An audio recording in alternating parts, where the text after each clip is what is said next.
യേശു നിന്നെ വിളിക്കുന്നു, യേശു നിന്നെ വിളിക്കുന്നു.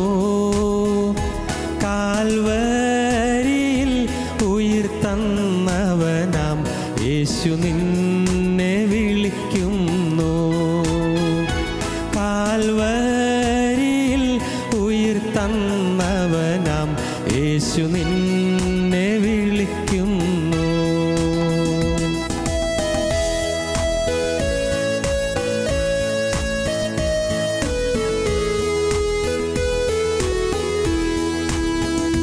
മർത്യജീവിതം ക്ഷണികം, മൃത്യു വന്നിടും ഒരു നാൾ. മർത്യജീവിതം ക്ഷണികം, മൃത്യു വന്നിടും ഒരു നാൾ. മറക്കാതെ നിന്നോട് ആത്മരക്ഷ മുന്നമേ നീ പ്രാപിക്കുവാൻ. മറക്കാതെ നിന്നോട് ആത്മരക്ഷ മുന്നമേ നീ പ്രാപിക്കുവാൻ. യേശു നിന്നെ വിളിക്കുന്നു, യേശു നിന്നെ വിളിക്കുന്നു. കാൽവരിയിൽ ഉയിർത്തന്നവനാം യേശു നിന്നെ വിളിക്കുന്നു. കാൽവരിയിൽ ഉയിർത്തന്നവനാം യേശു നിന്നെ വിളിക്കുന്നു.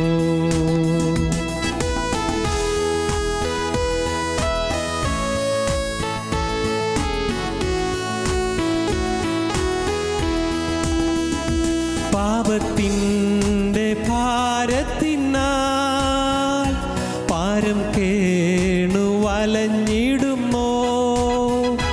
പാപത്തിൻ്റെ ഭാരത്തിനാൽ പാരം കേണു വലഞ്ഞിടുമോ? പരനേശുവിൽ നിന്റെ പാപത്തിൻ്റെ പരിഹാരം കണ്ടിടുവാൻ. പരനേശുവിൽ നിന്റെ പാപത്തിൻ്റെ പരിഹാരം കണ്ടിടുവാൻ. ഞങ്ങളും ക്രൂശിക്കപ്പെട്ട ക്രിസ്തുവിനെ പ്രസംഗിക്കുന്നു. ഉൽപ്പത്തി പുസ്തകം 44 അധ്യായം 16 വാക്യം. യജമാനോട് ഞങ്ങൾ എന്തു പറയേണ്ടു? എന്ത് ബോധിപ്പിക്കേണ്ടു? എങ്ങനെ ഞങ്ങളെ തന്നെ നീതീകരിക്കേണ്ടു? ദൈവം അടിയങ്ങളുടെ അകൃത്യം കണ്ടെത്തി. ഇതാ ഞങ്ങൾ യജമാനന് അടിമകൾ. ഞങ്ങളും ആരുടെ കയ്യിൽ പാത്രം കണ്ടുവോ അവനും തന്നെ എന്ന് പറഞ്ഞു.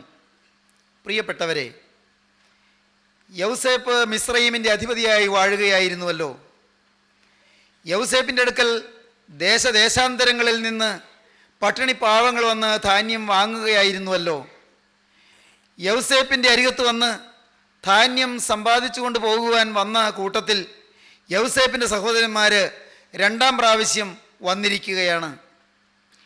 അവരെ യൗസേപ്പ് വീട്ടിൽ കൂട്ടിക്കൊണ്ടുപോയി അവരോട് ഹൃദ്യമായി സംസാരിച്ചു, കുശലപ്രശ്നം ചെയ്തു. എന്നാൽ ഇനിയും അവർക്ക് പാപബോധം വരേണ്ടിയിരിക്കുന്നു. അവരുടെ മേൽ ആ ദൈവീക അനുഗ്രഹം നിറപടിയായി പകരണമെങ്കിൽ, സമൃദ്ധിയായി പകരണമെങ്കിൽ പാപം ആഴത്തിൽ കഴുകൽ പ്രാപിക്കേണ്ടിയിരിക്കുന്നു. ഇനിയും പാപബോധം വരേണ്ടിയിരിക്കുന്നു, ഇനിയും കുറ്റബോധം വരേണ്ടിയിരിക്കുന്നു, ഇനിയും തകർന്ന ഹൃദയവും നുറുങ്ങിയ മനസ്സും ലഭിക്കേണ്ടിയിരിക്കുന്നു. അതിനായിട്ട് എന്താണ് ചെയ്തത്? എത്ര മനോഹരമാണ് ദൈവത്തിൻ്റെ പരിശുദ്ധാത്മാവിൻ്റെ ഡീലിങ്സ്, പരിശുദ്ധാത്മാവിൻ്റെ വ്യാപാരം.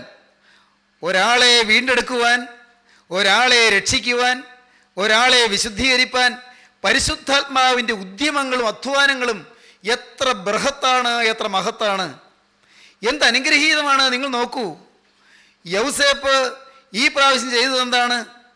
കഴിഞ്ഞ പ്രാവശ്യം ചെയ്തത് ധാന്യത്തിന് കൊണ്ടുവന്നിരുന്ന വില അവരുടെ ചാക്കിൻ്റെ വായ്ക്കൽ വെച്ച് തിരിച്ചു കൊടുത്തയച്ചു. ഈ പ്രാവശ്യം അവർ ഭക്ഷണം കഴിച്ചു.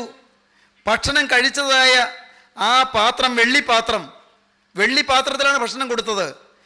വെള്ളിപ്പാത്രം, ബെന്യാമീൻ ഭക്ഷണം കഴിഞ്ഞ വെള്ളിപ്പാത്രം ബെന്യാമീൻ്റെ ചാക്കിൻ്റെ വായ്ക്കൽ വെച്ച് ചാക്ക് കെട്ടി അയച്ചു. പ്രിയപ്പെട്ടവരെ, നാം വായിക്കുന്നത് എന്താണ്? കുറേ ദൂരം ഇപ്പോൾ ശിമിയോനുണ്ട്, ബെന്യാമീനുണ്ട്, അവരെല്ലാവരും ഉണ്ട്, 11 പേരുമുണ്ട്. 11 പേരും ചാക്കും വഹിച്ചുകൊണ്ട് കഴുതകളും ചുമടുകളും എല്ലാമായിട്ട് കനാനിലേക്ക് ഇങ്ങനെ നീങ്ങുകയാണ്.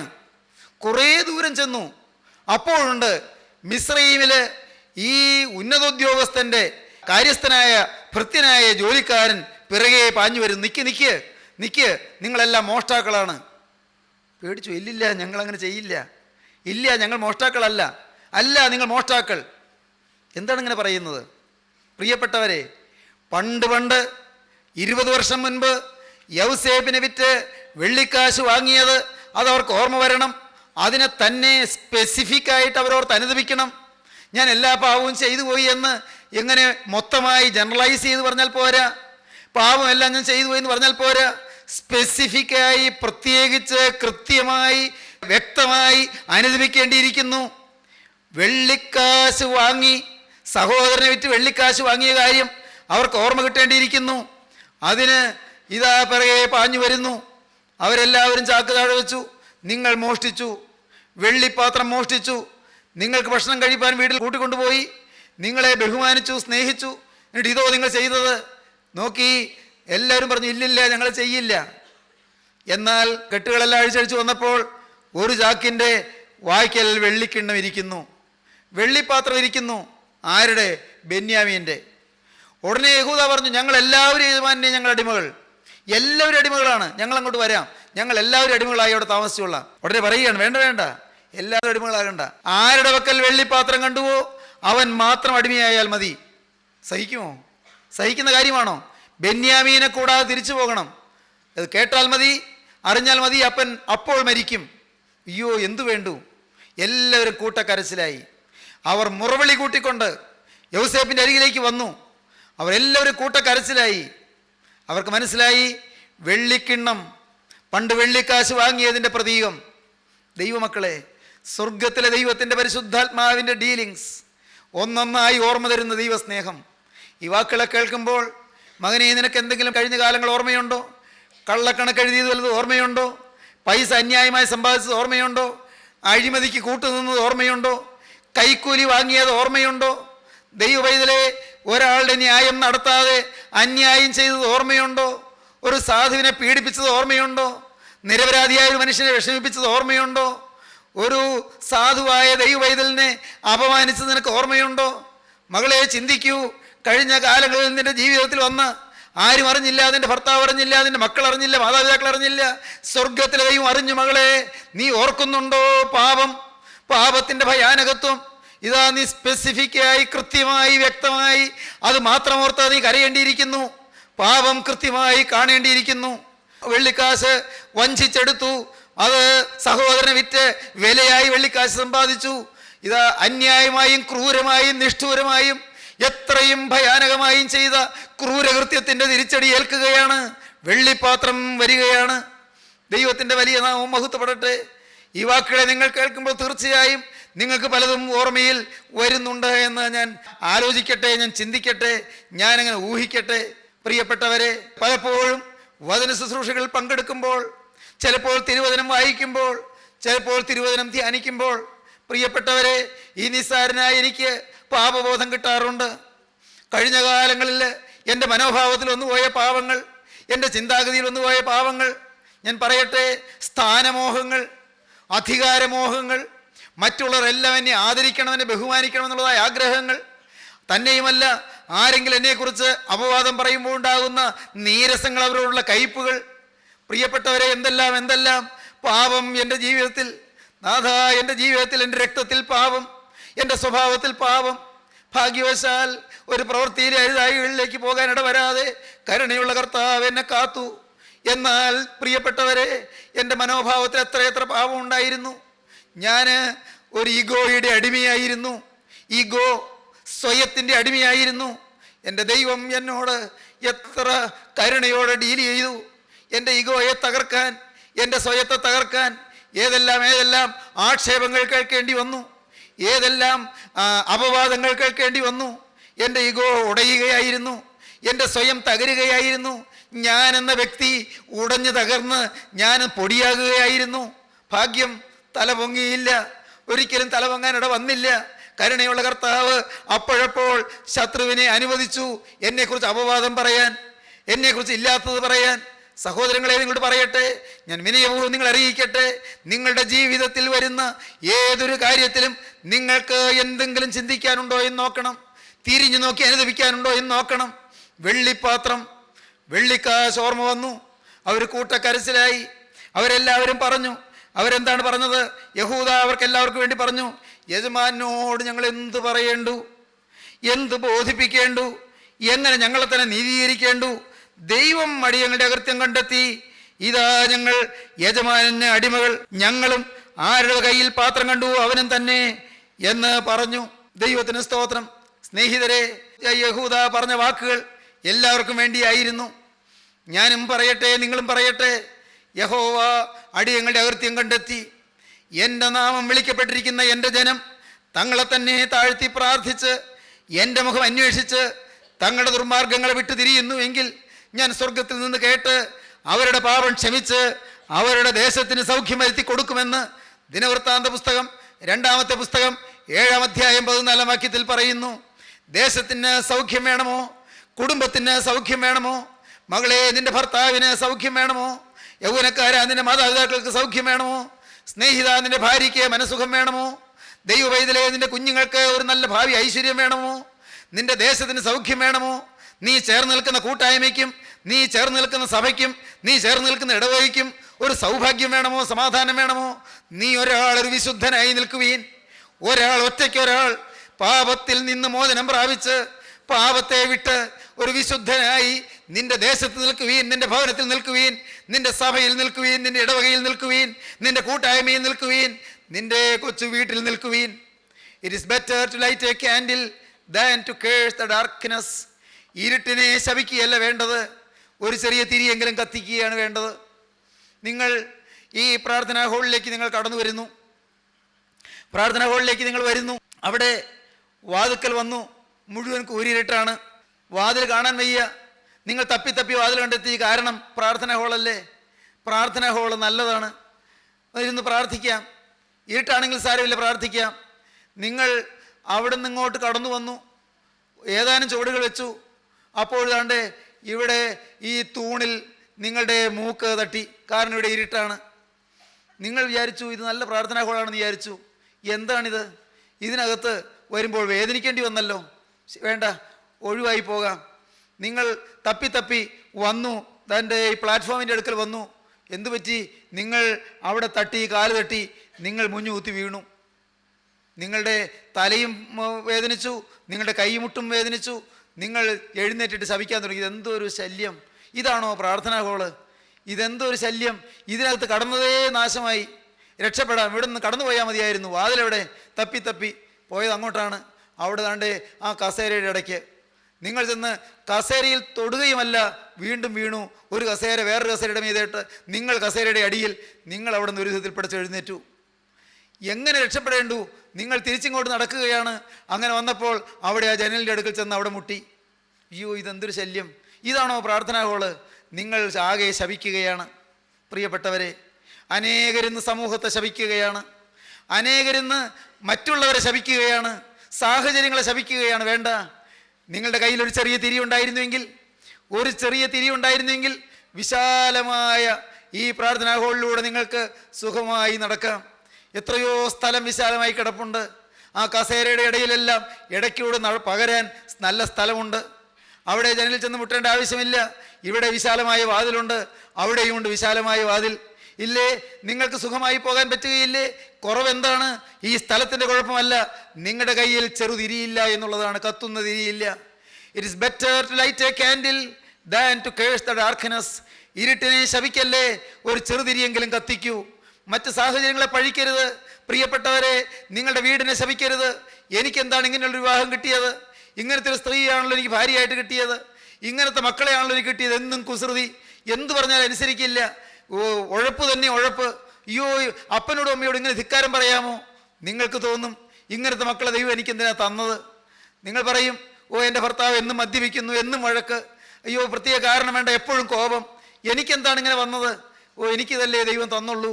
മകനെ നീ പരാതിപ്പെടുന്നവനാണ്, മകളെ നീ പരിഭവിക്കുന്നവളാണ്. എന്നാൽ കേൾക്കൂ, it is better to light a candle than to curse the darkness. ഇരുട്ടിനെ ശപിക്കാതെ ഒരു ചെറിയ തിരിയെങ്കിലും കത്തിക്കുന്നതാണ് നല്ലത്.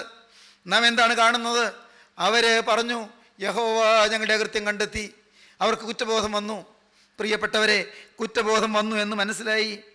ദൈവത്തിൻ്റെ വലിയ നാമം മഹത്വപ്പെടട്ടെ. ഇനിയുള്ള ഭാഗങ്ങൾ വായിക്കുമ്പോൾ പക്ഷേ നിങ്ങൾ കരഞ്ഞേക്കും. ഞാൻ കരഞ്ഞിട്ടുണ്ട്, ഞാൻ വായിച്ച് കരഞ്ഞിട്ടുണ്ട്. 45-ാം അധ്യായത്തിൻ്റെ തൊട്ട് മുൻപ് 44-ാം അധ്യായം 32-ാമത്തെ വാക്യം മുതൽ, അടിയനപ്പനോട് അവനെ നിൻ്റെ അടുക്കൽ കൊണ്ടുവരാതിരുന്നാൽ ഞാനും എന്നും അപ്പന് കുറ്റക്കാരനായിക്കൊള്ളാമെന്ന് പറഞ്ഞ് അപ്പനോട് ബാലന് വേണ്ടി ഉത്തരവാദിയായിരിക്കുന്നു. ആകയാൽ ബാലന് പകരം അടിയൻ യജമാനന് അടിമയായിരിക്കാനും ബാലൻ സഹോദരന്മാരോട് പൊയ്ക്കൊള്ളുവാനും അനുവദിക്കണമേ. ബാലൻ കൂടെ ഇല്ലാതെ ഞാൻ എങ്ങനെ അപ്പൻ്റെ അടുക്കൽ പോകും? അപ്പന് ഭവിക്കുന്ന ദോഷം ഞാൻ കാണേണ്ടി വരുമല്ലോ. യഹൂദ പറയുകയാണ്, എന്നെ അടിമയാക്കൂ, ബാലിനെ അയക്ക്, അല്ലെങ്കിൽ എൻ്റെ അപ്പൻ അതിവേദനയോടെ കരഞ്ഞ് ചാകേണ്ടി വരും. അയ്യോ അതിനിട വരുത്തല്ലേ, ആ ശാപം എനിക്ക് വരാനിട വരുത്തല്ലേ, എന്നെ അടിമയാക്കിക്കൊള്ളൂ, മരണപര്യന്തം ഞാൻ ഇവിടെ അടിമയായ കാരാഗ്രഹത്തിൽ കടന്നുകൊള്ളാം, ബാലിനെ ബെന്യാമീനെ അയക്കൂ. യൗസേപ്പിന് മനസ്സിലായി, യഥാർത്ഥമായ കുറ്റബോധമായി. പടിപടിയായി കുറ്റബോധം കിട്ടി വരികയായിരുന്നു. അതിൻ്റെ നല്ല ആ അനുതാപത്തിൻ്റെ തികവിലേക്ക് അവർ വന്നു എന്ന് മനസ്സിലായി. 45-ാം അധ്യായം 1-ാം വാക്യം, അപ്പോൾ ചുറ്റി നിൽക്കുന്നവരുടെ മുമ്പിൽ തന്നെ നടക്കുവാൻ വഹിയാതെ എല്ലാവരെയും എൻ്റെ അടുക്കൽ നിന്ന് പുറത്താക്കുകയെന്ന് യൗസേപ്പ് വിളിച്ചു പറഞ്ഞു. മറ്റ് ജോലിക്കാരും ആ നാട്ടിലെ ഉദ്യോഗസ്ഥന്മാരും യൗസേപ്പ് എന്ന് പറയുന്ന ആ ഉന്നത ഉദ്യോഗസ്ഥൻ്റെ സിൽബന്ധികളും എല്ലാവരും മാറാൻ പറഞ്ഞു. ആരുമില്ല, യൗസേപ്പും സഹോദരന്മാർ 11 പേരും മാത്രം. എന്താണ് ഉണ്ടായത്? ഇങ്ങനെ യൗസേപ്പ് തൻ്റെ സഹോദരന്മാർക്ക് തന്നെ വെളിപ്പെടുത്തിയപ്പോൾ ആരോടുക്കൾ ഉണ്ടായിരുന്നില്ല. യൗസേപ്പ് ഉച്ചത്തിൽ കരഞ്ഞു. മിസ്രയീമിനും ഫറവോന്റെ ഗ്രഹവും അത് കേട്ടു. യൗസേപ്പ് സഹോദരന്മാരോട്, ഞാൻ യോസേപ്പ് ആകുന്നു, എൻ്റെ അപ്പൻ ജീവനോടിരിക്കുന്നുവോ എന്ന് പറഞ്ഞു. ഞാൻ യോസേപ്പ് ആകുന്നു. ഓ, യൗസേപ്പ് ഇപ്പോഴാണ് വെളിപ്പെടുത്തുന്നത്. നിത്യനായ ക്രിസ്തു നമ്മെ തന്നെ വെളിപ്പെടുത്തണമെങ്കിൽ, യേശുവിനെ നിങ്ങൾ കാണണമെങ്കിൽ ഹൃദയം ശുദ്ധമായി തീരണം. ഹൃദയശുദ്ധിയുള്ളവർ ഭാഗ്യവാന്മാർ, അവർ ദൈവത്തെ കാണും. നാം നമ്മെ തന്നെ കാണുമ്പോൾ, പ്രിയപ്പെട്ടവരെ, നമ്മുടെ ഹൃദയം ശുദ്ധമാകുമ്പോൾ, നമ്മുടെ പാപം മാറുമ്പോൾ, അപ്പോൾ നിത്യനായ ദൈവത്തെ കണ്ണാടി പോലെ നമ്മിൽ പ്രതിബിംബിച്ച് നമുക്ക് കാണാൻ സാധിക്കും. അതൊരു വലിയ ഭാഗ്യമാണ്. കണ്ണാടിയിൽ പ്രതിബിംബിക്കുന്നത് പോലെ, കണ്ണാടിയിൽ റിഫ്ലക്റ്റ് ചെയ്യുന്നത് പോലെ ക്രിസ്തുവിനെ നമ്മിൽ നമുക്ക് പ്രതിബിംബിച്ച് കാണാം. കാരണം ഹൃദയം ശുദ്ധമാകും, ഹൃദയം നിർമ്മലമാകും. എന്തോ ഒരു ഭാഗ്യമാണെന്നോ എല്ലാ പാപവും കഴുകപ്പെടുന്നത്, പാപങ്ങളെല്ലാം മോചിക്കപ്പെടുന്നത് എന്തോ ഒരു പദവിയാണെന്നോ, അതെന്തോ ഒരു ഭാഗ്യമാണെന്നോ. എൻ്റെ പ്രിയപ്പെട്ടവരെ, നിങ്ങൾ കൊതിക്കണമെന്ന് ഞാൻ പറയും. നിങ്ങൾ അതിയായി ദാഹിക്കണമെന്ന് പറയും. പാപങ്ങളെല്ലാം ക്ഷമിച്ച് കിട്ടണം. നിങ്ങളുടെ ശരീരത്തിൻ്റെ ഒരു രോമകൂപത്തിൽ പോലും പിശാച് അവകാശം പറയരുത്. നിങ്ങളുടെ ശരീരത്തിലെ ഒരു കോശത്തിൽ പോലും പിശാച് അവകാശം പറയരുത്. ഒരു പരമാണുവിൽ പോലും പിശാച് അവകാശം പറയരുത്. മകനെ 10 പൈസയിൽ പോലും ശത്രു അവകാശം പറയരുത്. മകളെ, നിന്റെ ജീവിതത്തിൻ്റെ ഒരു തരിയിൽ പോലും, ഒരു സെക്കൻഡിൽ പോലും സാത്താൻ അവകാശം പറയരുത്. ഇന്ന് സാത്താൻ അവകാശം പറയുന്ന പലതുമുണ്ട്. എല്ലാം ഏറ്റുപറഞ്ഞ് ഉപേക്ഷിച്ചുകൊള്ളൂ. ഇന്ന് മാപ്പ് ചോദിച്ചുകൊള്ളൂ. യൗസേപ്പ് ഉച്ചത്തിൽ കരഞ്ഞു. യൗസേപ്പ് തന്നെ വെളിപ്പെടുത്തി. ഇതിലെന്താണ് നാം കാണുന്നത്? ഞാൻ യൗസേപ്പാകുന്നു, എൻ്റെ അപ്പൻ ജീവനോടിരിക്കുന്നുവോ എന്ന് പറഞ്ഞു. 4-ാം വാക്യം, യൗസേപ്പ് സഹോദരന്മാരോട് ഇങ്ങോട്ട് അടുത്തു വരുവീൻ എന്ന് പറഞ്ഞു. ഓ, യൗസേപ്പിന് പരാതിയില്ല, അവരോട് വഴക്കില്ല, വേണമെങ്കിൽ അവർ ശിക്ഷിക്കാൻ അവകാശമില്ലേ, അധികാരമില്ലേ, ചെയ്തില്ല. ഇങ്ങോട്ട് അടുത്തു വരുവീൻ, അടുപ്പിക്കുകയാണ്. മുടിയമ്പുത്രൻ വന്നപ്പോൾ അവന് മാറോടണച്ച പൈതൃക സ്നേഹം. ധൂർത്തപുത്രൻ തിരികെ വന്നപ്പോൾ അവനെ ചേർത്തണച്ച്, അവനെ ചുംബിച്ച്, അവൻ പറയാൻ തുടങ്ങിയത് മുഴുവൻ പറയിപ്പിക്കാതെ അവനെ തടുത്ത ദൈവിക സ്നേഹം. അവൻ്റെ കൈക്ക് മോതിരവും അവൻ്റെ കാലിന് ചെരിപ്പും അവന് മേൽത്തരമായ അങ്കിയും കൊടുത്ത സ്വർഗത്തിൻ്റെ നിസ്തുല സ്നേഹം. ഇങ്ങോട്ട് അടുത്തു വരുവീൻ എന്ന് പറഞ്ഞു. എന്നിട്ടോ അവർ അടുത്ത് ചെന്നപ്പോൾ അവൻ പറഞ്ഞത്, നിങ്ങൾ മിസ്രയീമിലേക്ക് വിറ്റ് കളഞ്ഞ നിങ്ങളുടെ സഹോദരൻ യൗസേപ്പാകുന്നു ഞാൻ. എന്നെ ഇവിടെ വിറ്റതുകൊണ്ട് നിങ്ങൾ വ്യസനിക്കേണ്ട, വിഷാദിക്കുകയും വേണ്ട. ജീവരക്ഷയ്ക്കായി ദൈവം എന്നെ നിങ്ങൾക്ക് മുൻപേ അയച്ചതാകുന്നു. ദേശത്ത് ക്ഷാമം ഉണ്ടായിട്ട് ഇപ്പോൾ 2 സംവത്സരമായി, ഒഴിവും കൊയ്ത്തുമില്ലാത്ത 5 സംവത്സരം ഇനിയുമുണ്ട്. ഭൂമിയിൽ നിങ്ങൾക്ക് സന്തതി ശേഷിക്കേണ്ടതിനും വലിയൊരു രക്ഷയാൽ നിങ്ങളുടെ ജീവനെ രക്ഷിക്കേണ്ടതിനും ദൈവം എന്നെ നിങ്ങൾക്ക് മുൻപേ അയച്ചിരിക്കുന്നു. ആകയാൽ നിങ്ങളല്ല, ദൈവമത്രേ എന്നെ ഇവിടെ അയച്ചത്. ദൈവം എന്നെ ഫറവോന്റെ പിതാവും അവന്റെ ഗ്രഹത്തിനൊക്കെ യജമാനും മിസ്രയീം ദേശത്തിനൊക്കെയും അധിപതിയുമാക്കിയിരിക്കുന്നു. ദൈവത്തിൻ്റെ വലിയ നാമം മഹത്വപ്പെടട്ടെ. എന്നെ വിറ്റതുകൊണ്ട് നിങ്ങൾ വ്യസനിക്കേണ്ട, എന്നെ ക്രൂശിച്ചതുകൊണ്ട് നിങ്ങൾ വ്യസനിക്കേണ്ട, എന്നെ പൊട്ടങ്കട്ടിൽ തള്ളിയിടാൻ നോക്കി എല്ലാം ചെയ്തു, നിങ്ങൾ വ്യസനിക്കേണ്ട. ഞാൻ നിങ്ങളോട് പ്രതികാരം ചെയ്യുകയില്ല, ഞാൻ നിങ്ങൾക്ക് ദോഷം ചെയ്യുകയില്ല. നിങ്ങളെ ഞാൻ സ്വീകരിക്കുകയാണ്, നിങ്ങളെ ഞാൻ കൈക്കൊള്ളുകയാണ്. നാം സഹോദരങ്ങളാണ്. ദൈവത്തിൻ്റെ വലിയ നാമം മഹത്വപ്പെടട്ടെ. ദൈവം ജീവരക്ഷയ്ക്കായി എന്നെ മുമ്പേ അയച്ചതാണ്, നിങ്ങളല്ല. അതെല്ലാം ദൈവം നന്മയ്ക്കാക്കി തീർത്തു. ഞാനിവിടെ വരാനിടയായത് ദൈവം നന്മയ്ക്കാക്കി തീർത്തു. എന്നെ നിങ്ങൾ വിറ്റത് ദൈവം നന്മയ്ക്കാക്കി തീർത്തു. ഞാൻ മിസ്രയീമിലെത്തിയത് ദൈവം നന്മയ്ക്കാക്കി തീർത്തു.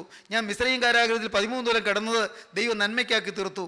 എല്ലാം നന്മയ്ക്കാക്കി മാറ്റുന്ന ഒരു നല്ല ദൈവം. നാം എന്താണ് തുടർന്ന് കാണുന്നത്?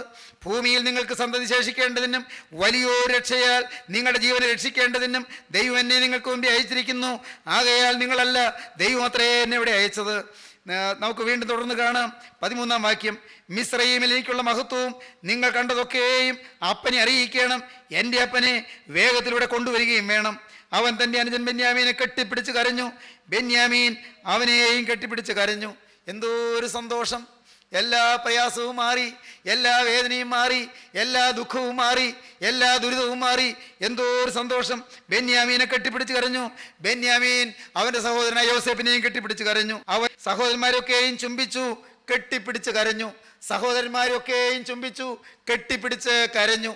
പ്രിയപ്പെട്ടവരെ, സഹോദരന്മാരൊക്കെയും ചുംബിച്ച് അവരെ കെട്ടിപ്പിടിച്ച് കരഞ്ഞെന്ന് മാത്രമല്ല, അതിൻ്റെ ശേഷം സഹോദരന്മാർ അവനുമായി സല്ലാപിച്ചു, സന്തോഷമായി. എന്തോ ഒരു സ്നേഹോഷ്മളമായ സദസ്സ്, എന്തോ ഒരു അനുഗ്രഹീതമായ സദസ്സ്. ഇന്ന് ഈ സമയത്ത് ഞാൻ സ്നേഹത്തോടെ നിങ്ങളോട് പറയട്ടെ, നിങ്ങൾക്ക് ഈ സ്നേഹത്തിൻ്റെ സദസ്സ് വേണമോ? നിങ്ങൾക്ക് ഈ വലിയ സന്തോഷത്തിൻ്റെ സതിര് നിങ്ങൾക്ക് വേണമോ?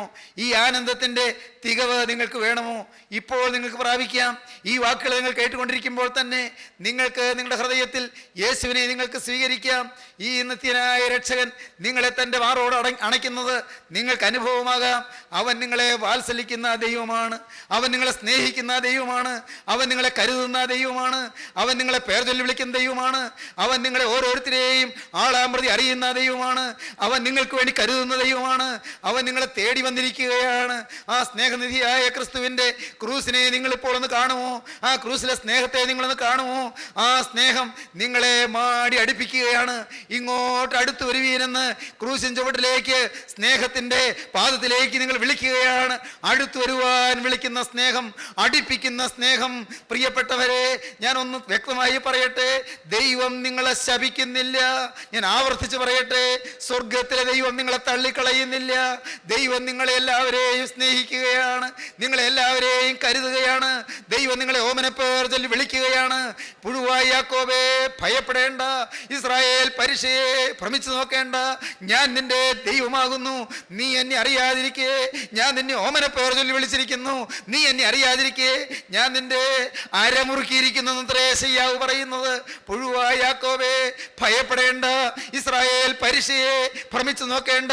നീ എന്നെ അറിയാതിരിക്കേ, ഞാൻ നിന്നെ ഓമനപ്പേർ ചൊല്ലി വിളിച്ചിരിക്കുന്നു. നീ എന്നെ അറിയാതിരിക്കേ, ഞാൻ നിന്റെ അരമുറുക്കിയിരിക്കുന്നു. ആ സ്നേഹവാനായ ദൈവം എന്താണ് കൽപ്പിക്കുന്നത്? യെശയ്യാ പ്രവാചകന്റെ പുസ്തകത്തിൽ 43-ാം അധ്യായത്തിൽ നാം കാണുന്നു ദൈവത്തിൻ്റെ അനന്തമോഹനമായ സ്നേഹം, ദൈവത്തിൻ്റെ നിസ്തുല സ്നേഹം. നാം ഇങ്ങനെയാണ് വായിക്കുന്നത്: നീ എനിക്ക് വിലയേറിയവനും മാന്യനുമായി ഞാൻ നിന്നെ സ്നേഹിച്ചിരിക്കയാൽ, ഞാൻ നിന്നെ സ്നേഹിച്ചിരിക്കയാൽ എന്ന് പറയുന്നു. വിലയേറിയവനും മാന്യനുമായി സ്നേഹിച്ചിരിക്കുന്നു. എങ്ങനെയാണ് സ്നേഹിച്ചിരിക്കുന്നത്? ഭയപ്പെടേണ്ട, ഞാൻ നിന്നെ വീണ്ടെടുത്തിരിക്കുന്നു, ഞാൻ നിന്നെ പേർ ചൊല്ലി വിളിച്ചിരിക്കുന്നു. നീ എനിക്കുള്ളവൻ തന്നെ, ഞാൻ നിന്നോടുകൂടെ ഇരിക്കും. നീ എനിക്കുള്ളവൻ തന്നെ. നീ വെള്ളത്തിൽ കൂടി കടക്കുമ്പോൾ ഞാൻ നിന്നോടുകൂടെ ഇരിക്കും. നീ നദികളിൽ കൂടി കടക്കുമ്പോൾ അവ നിന്റെ മീതെ കവിയുകയില്ല. നീ തീയിൽ കൂടി നടന്നാൽ വെന്തു പോകുകയില്ല, അഗ്നിജ്വാല നിന്നെ ദഹിപ്പിക്കുകയുമില്ല. നിന്റെ ദൈവവും ഇസ്രായേലിന്റെ പരിശുദ്ധനുമായ യഹോവ എന്ന ഞാൻ നിന്റെ രക്ഷകൻ. സ്നേഹിതരെ, ദൈവം നമ്മെ മാടി അടുപ്പിക്കുകയാണ്. തീയിൽ കൂടി കടന്നാൽ നീ ദഹിച്ചു പോകുകയില്ല, നീ വെന്തു പോകുകയില്ല. വെള്ളത്തിൽ കൂടി കടന്നാൽ പെരുവെള്ളം നിന്നെ മുക്കിക്കളയുകയില്ല. സ്വർഗത്തിലെ ദൈവം സർവ്വവല്ലഭൻ നിങ്ങളെ സ്നേഹിച്ച് നിങ്ങളെ ശുദ്ധീകരിപ്പാൻ ആഗ്രഹിക്കുകയാണ്. നിങ്ങളെ വീണ്ടെടുത്ത് നിങ്ങളെ സ്വർഗത്തിൽ പേരെഴുതുവാൻ ആഗ്രഹിക്കുകയാണ്. സ്വർഗത്തിൽ പേരെഴുതിയിരിക്കുന്ന ആദ്യജാതന്മാരുടെ സഭയിൽ നിങ്ങളെ ചേർക്കുവാൻ നിത്യനായ ദൈവം ഇതാ നിങ്ങളെ ഓമന പേര് ചൊല്ലി വിളിക്കുകയാണ്. ദൈവം നിങ്ങളെ കരുതുകയാണ്. നിങ്ങളുടെ പേര് ജീവന്റെ പുസ്തകത്തിൽ എഴുതി ചേർത്ത് സ്വർഗീയ പൗരത്വം നിങ്ങൾക്ക് തരുവാൻ സ്വർഗത്തിലെ ദൈവം നിങ്ങളോട് മനസ്സലിയുകയാണ്. ഒന്നേ വേണ്ടൂ, പാപത്തോട് യാത്ര പറയുവീൻ. ഒന്നേ വേണ്ടൂ, ഒരു പുതിയ ജീവിതം തുടങ്ങുവീൻ. ഒന്നേ വേണ്ടൂ, കർത്താവായ യേശുവിനെ ഹൃദയത്തിലേക്ക് സ്വീകരിപ്പീൻ. യേശുവിനെ ഉള്ളത്തിലേക്ക് കൈക്കൊള്ളുവീൻ. യേശുവിനോട് നിങ്ങളൊരു വാക്ക് പറയുമോ? കർത്താവേ, ഇതുവരെ ജീവിച്ച ജീവിതം ഞാൻ ഇതാ നിർത്തുന്നു. ഇന്ന് ഞാൻ ഒരു പുതിയ ജീവിതം ഇവിടെ തുടങ്ങുന്നു. നാഥാ, പാപത്തോടിതാ ഞാൻ എന്നേക്കുമായി യാത്ര പറയുന്നു. സാത്താനെ ഞാനിതാ എന്നേക്കുമായി ഉപേക്ഷിക്കുന്നു. സാത്താനെയും അവന്റെ സൈന്യത്തെയും ഞാനിതാ എന്നേക്കുമായി ഉപേക്ഷിക്കുന്നു. സാത്താനെയും അവന്റെ സകല ഭയത്തെയും അവന്റെ സകല ശക്തിയെയും അവന്റെ സകല സൈന്യത്തെയും ഞാനിതാ എന്നേക്കുമായി ഉപേക്ഷിക്കുന്നു.